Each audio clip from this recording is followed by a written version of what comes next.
Olá, meus amores, segue aí, enfim, o último vídeo sobre a Segunda Guerra Mundial.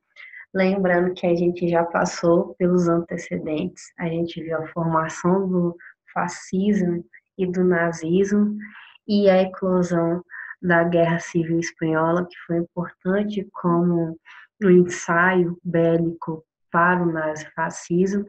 Depois vimos o processo de expansionismo por parte dos países que vão compor o eixo. E na segunda aula a gente viu a primeira fase do conflito, que é conhecida pelos avanços do eixo, seja na Ásia, seja na África, seja na Europa. E a gente terminou vendo a Batalha de Stalingrado, no território da União Soviética, que foi importantíssimo como marco inicial da segunda fase do conflito, que é o avanço dos aliados. Beleza? Então vamos seguir o bonde. Muito bem. A reação dos aliados vai começar, como eu falei para vocês, lá na região da União Soviética, com a primeira derrota das tropas nazistas frente ao poderio bélico da União Soviética, bem como as ações heróicas da população civil, que também estava à mercê da brutalidade das tropas nazistas.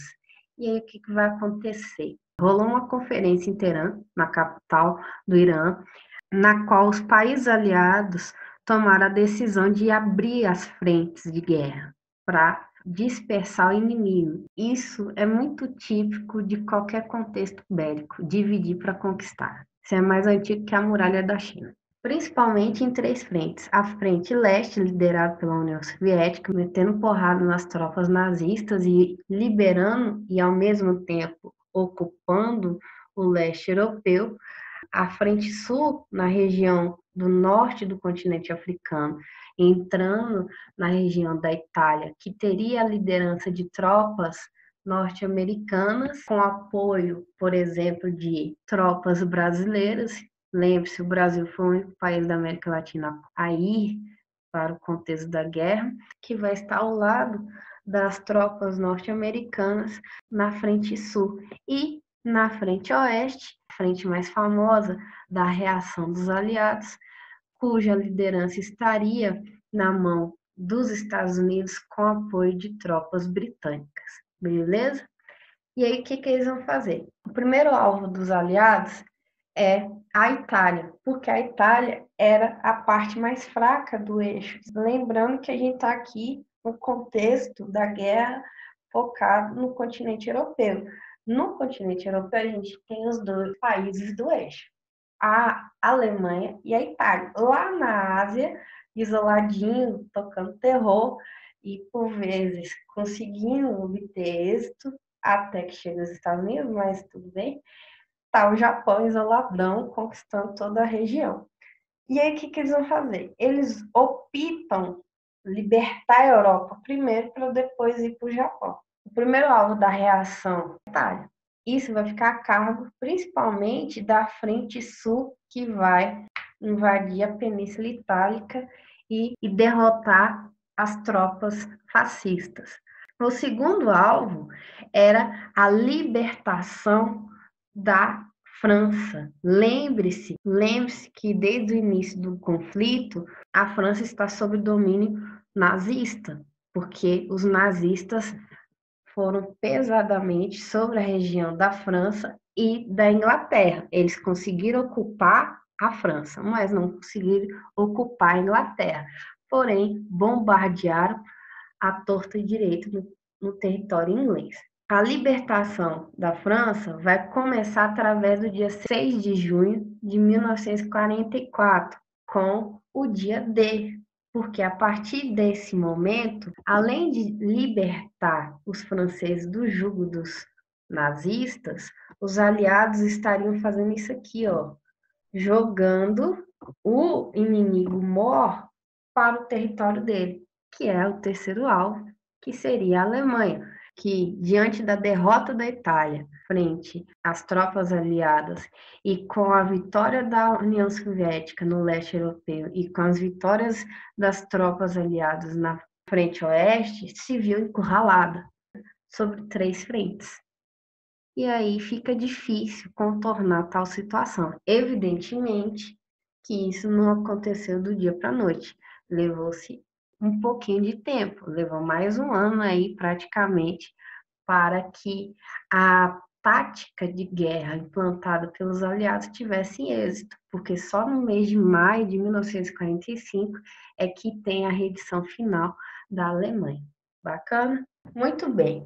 Como a Itália foi o primeiro alvo da reação dos aliados, em abril de 45 eles conseguem dominar toda a região da Península Itálica. O que que Mussolini fez? Mussolini fugiu, estava fugindo pelo território italiano e foi descoberto por guerrilheiros da zona rural. Lembre-se que dentro do território, tanto da Itália quanto do território nazista, a gente vai ter uma resistência, mesmo que subterrânea, aos regimes totalitários no qual eles viviam. Com o processo de avanço das tropas aliadas, muitos civis pegaram na arma e começaram a lutar pela libertação da sua terra natal. Foi o caso dos guerrilheiros antifascistas na Itália, que descobriram Mussolini e, como punição dos crimes de guerra, ele foi enforcado em praça pública em Milão, em 28 de abril de 1945, pelas forças antifascistas italianas.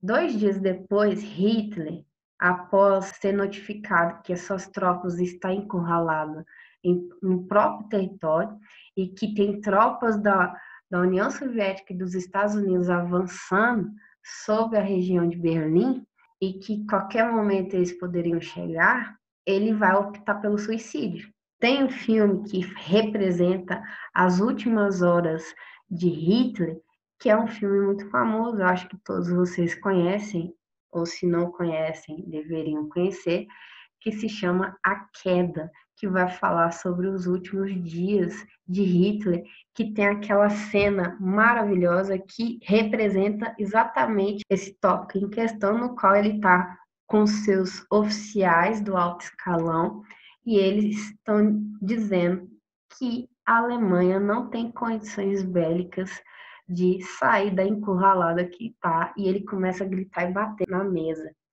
Essa cena é parodiada por várias pessoas de todas as formas possíveis. Então eu recomendo esse filme, muito bom. O ator que interpreta a Hitler está muito, muito parecido com Hitler. Deus me livre, fala sério.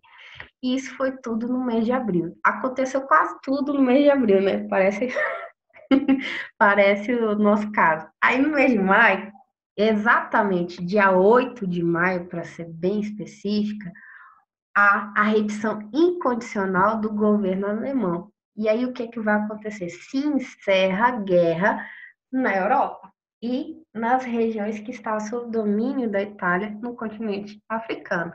A única frente que faltava ser destruída era a frente asiática, onde o Japão se mantinha resistindo às investidas dos aliados. Bacana? Um dado importante e que infelizmente ainda é a realidade é que mesmo com o declínio dos regimes totalitários do nazifascismo e mesmo com o enforcamento de Mussolini e o suicídio de Hitler, os ideais que eles defendiam continuam sobrevivendo em organizações neofascistas e neonazistas. Só para vocês terem dados reais da situação de grupos neofascistas no Brasil, né?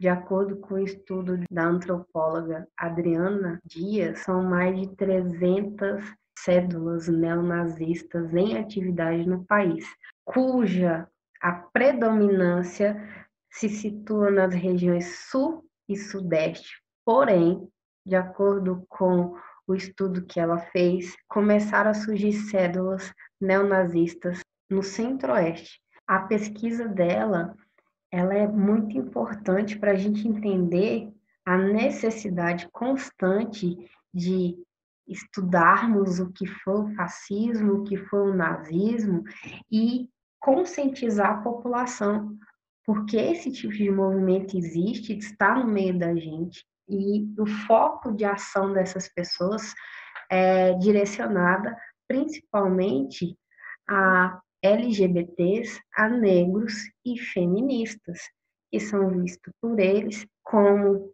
degenerados sociais. Só o fato de ter mais de 300 grupos neonazistas no país, que é praticamente negro, mostra o quanto é necessário investir no setor educacional desse país e não fechar os olhos diante da insurgência de grupos como estes, porque dentro de um regime democrático não deveria existir. Afinal de contas, o preceito básico do pensamento nazista e fascista é a eliminação do outro. Simples assim. Não é à toa que a nossa Constituição tem artigos falando que a apologia ao nazismo é crime. E mesmo assim, mais de 300 células de neonazistas no país. Beleza? Muito bem. Depois que a Alemanha se rende, os aliados novamente vão se unir, vão fazer uma nova conferência, agora em Alta, em fevereiro de 1945, ou seja, a guerra ainda não acabou. Oficialmente, a guerra só vai acabar em agosto. A gente está em fevereiro. Mesmo assim, eles vão se unir. Para quê? Para dividir o território da Alemanha. Qual o objetivo dessa conferência em específico? Estabelecer as zonas de ocupação dos aliados do território da Alemanha. Por que isso é importante? Porque eles queriam eliminar todo tipo de influência do nazismo no território alemão e também coibir qualquer tipo de forma de revanchismo, tendo em vista que esse foi um dos motivos do estopim da Segunda Guerra Mundial. Logo depois, em julho de 1945, eles vão oficializar as áreas administrativas destinadas aos aliados. Com o mapa fica clara a ocupação dos aliados no território da Alemanha. Então, o lado leste vai ser totalmente dominado pela União Soviética. A parte sul da Alemanha vai estar sob domínio norte-americano, a parte oeste sob domínio da Inglaterra e a parte norte sob domínio francês. E isso aí vai ser importante porque com o fim da Segunda Guerra Mundial e início da Guerra Fria, a gente vai ter aqui a demarcação do que vai ser a Alemanha Ocidental e a Alemanha Oriental. Bacana? Muito bem. Quem são os três porquinhos da imagem? Três líderes dos três países que encabeçaram tropas, conseguiram libertar a Europa do jugo nazi-fascista. Então, esse primeiro cidadão aqui é o Churchill, seguido do Roosevelt e, por fim, Stalin, ou seja, Inglaterra, Estados Unidos e União Soviética. Esses diálogos têm tudo a ver com as consequências dos atos desses líderes. Primeira coisa, por que a Frente Leste não houve nenhum tipo de apoio às tropas da União Soviética? Boa parte das tropas norte-americanas, francesas, canadenses, brasileiras, irlandesas, o que for, estavam situadas no fronte oeste ou no fronte sul. E esse tipo de situação fez com que o exército soviético tivesse as maiores baixas durante a guerra. Eles perderam muitos soldados, mesmo sozinhos. As tropas da União Soviética conseguiram expulsar as tropas nazistas e liberar o leste europeu. Importantíssimo, porque boa parte, como vocês viram na aula passada, dos campos de concentração e dos campos de extermínio estava no leste europeu. Boa parte das pessoas que estavam presas nos campos de extermínio e de concentração foram libertadas por tropas soviéticas, onde eles filmaram as condições desumanas nas quais se encontravam as pessoas que ali estavam. Como a União Soviética conseguiu sobreviver, o que vai ser do mundo agora, tendo em vista que a União Soviética é um Estado socialista? Vamos ao pensamento de Stalin. Praticamente fez o serviço sozinho, principalmente no leste europeu, isso é inegável, isso ninguém pode negar. mas tem uma carta na manga, burgueses safados. Qual é a carta na manga de Stalin? Olha só, veja bem, como a maior baixa, seja de militares, seja de civis, foi da União Soviética, a maior indenização da guerra vai para a União Soviética. Mas, além disso, Stalin conseguiu que as regiões que as tropas da União Soviética conseguiram libertar do jugo dos nazistas ficassem sob domínio de Moscou, ou seja, compusesse a União das Repúblicas Socialistas Soviéticas. E Rooseveltzinho e Churchillzinho não puderam fazer nada. A União Soviética tinha que reconstruir seu poder bélico, que foi desmantelado, que sofreu muitas baixas durante o processo da guerra, reconstruir boa parte de suas cidades que sofreram o processo de invasão das tropas nazistas. A carta na manga de Stalin foi sensacional, porque o subsolo do leste europeu é rico em minérios importantíssimos para a reconstrução industrial da União Soviética. Então, ele vai falar assim: eu fiz todo o serviço sozinho no leste. O mínimo que vocês têm que fazer é ficar quietinho e deixar eu incorporar o leste europeu na União Soviética. E é isso que vai acontecer. Churchillzinho e Rooseveltzinho fica quietinho. Aí Roosevelt chega no ouvidinho de Churchill e vai falar assim: velho, ele sobreviveu. E agora? Eu tenho a minha carta na manga. Eu tenho condição de demonstrar poder bélico tacando bombas nucleares no Japão, mas é necessário ter que ficar de olho na União Soviética. Mesmo assim, aí o que o Churchill vai falar? Deixa comigo. Eu tive uma ideia. Qual foi a ideia do Churchill? Depois que ele deixa de ser primeiro-ministro, ele vai começar a usar da sua boa oratória para discursar contra quem? Stalin. Falar que Stalin não é de confiança, falar que Stalin fez do leste europeu a sua cortina de ferro. Por isso, gente, quando a gente estuda o contexto da Guerra Fria, o leste europeu vai se chamar cortina de ferro, deve-se à nomeação que Churchill deu. Beleza?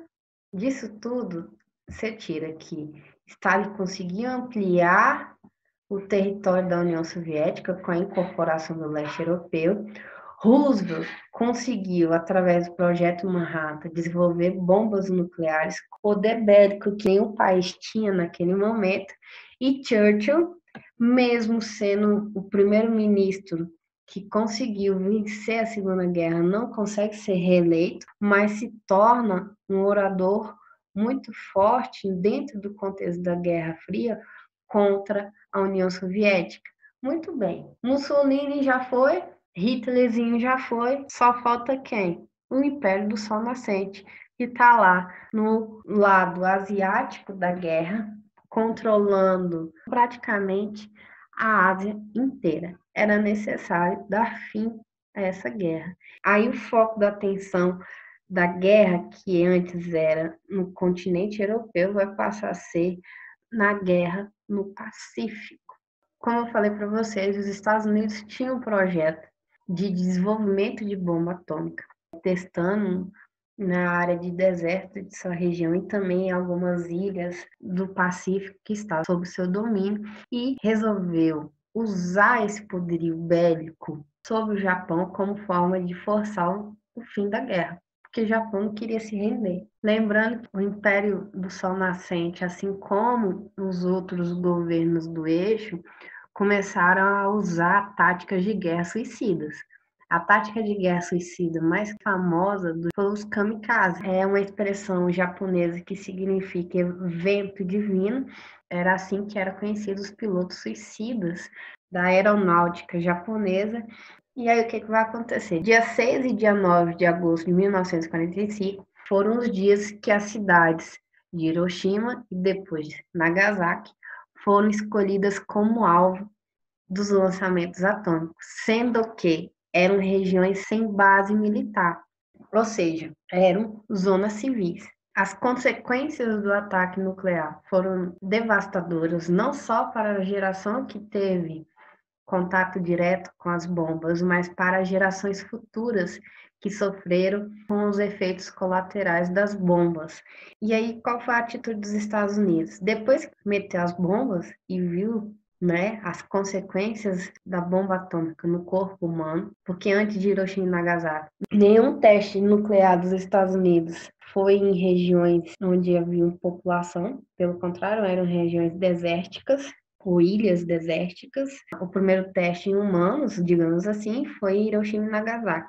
Para ter dados constantes dos efeitos da bomba no corpo humano, os Estados Unidos prontificou uma junta médica para auxiliar o Japão na reconstrução do seu país, bem como, por trás disso, tem a intenção de ter os registros médicos e o monitoramento dos efeitos colaterais da bomba atômica no corpo humano. Poucos dias depois, dia 14 de agosto, precisamente, o Japão assinou a rendição incondicional. E aí sim, oficialmente, acaba a Segunda Guerra Mundial. E acaba de uma forma incrivelmente assustadora, porque é a primeira vez na face da Terra que a humanidade criou uma arma capaz de destruir o próprio planeta. Porque se tivéssemos mais bombas como as que foram jogadas em Hiroshima e Nagasaki, teríamos um incidente a nível mundial. Em ambos os ataques,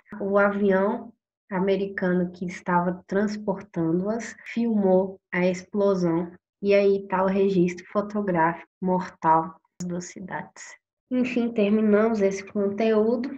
Por fim, eu deixo aí duas sugestões de animes baseados em mangás que vão retratar a realidade do Japão sob o viés de crianças, da devastação da guerra, principalmente nas regiões atacadas pelas bombas nucleares. Não tem como não chorar, sério. Até eu aqui, a bruta, sem coração, chorei. Os próximos conteúdos estarão correlacionados ao contexto da Guerra Fria, que é uma das consequências do fim da Segunda Guerra Mundial. A ascensão de duas potências bélicas, que é a União Soviética, que ela vai se reconstruir belicamente, afinal de contas, incorporou o leste europeu, que era rico em minério de ferro, e os Estados Unidos, diante dos ataques nucleares às cidades japonesas, demonstrou ao mundo inteiro que era a potência mais poderosa e, portanto, a mais perigosa do mundo, já que tinha um poder bélico que não existia ainda na face da Terra. E por essa razão, a Guerra Fria vai ser conhecida como um período de corrida armamentista, justamente para contrapor o poder norte-americano. Bacana? Espero que tenham gostado. Até os próximos vídeos. Tchau para vocês.